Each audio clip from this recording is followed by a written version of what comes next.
तर मंडळी, एकदम चवीला टेस्टी लागणारे हे मूग डाळीचे पराठे तुम्ही ट्राय केलेत का? एक नसतील ट्राय केले तर एक वेळा नक्की ट्राय करा. खूप टेस्टी रेसिपी आहे. एकदा बनवाल तर नेहमी बनवाल. रेसिपी बघायला त्याआधी आपलं चॅनल सबस्क्राईब करा.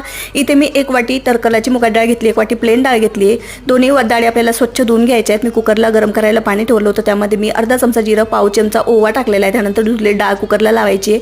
डाळ शिजते तोपर्यंत मी ओल्या पातीचा लसूण घेतलाय. त्या लसणामध्ये मी अर्धा चमचा धने टाकून ह्याचं कांडून किंवा कुटून ह्याला साईडला ठेवायचे. नंतर आपल्या क्वांटिटीनुसार पीठ घ्यायचं आहे. त्यामध्ये हे आपला कांडलेला जो खलबत्त्यात कांडलेला लसूण असतो तो टाकायचा आहे. चिल्ली फ्लेक्स टाकायचे, चवीनुसार मीठ, आपली जी शिजवलेली डाळ असते तीच, आणि लाल तिखट आणि पांढरे तीळ सुद्धा घातले होते. हळद टाकायची गरज नाही, तुम्हाला जर आवडत असेल तर तुम्ही टाका. नंतर असा घट्टसर गोळा मळून घेतला आहे. त्याला नंतर तेलसुद्धा लावायचं आहे आणि या पद्धतीने आपल्याला छोटासा पराठा लाटून घ्यायचा आहे.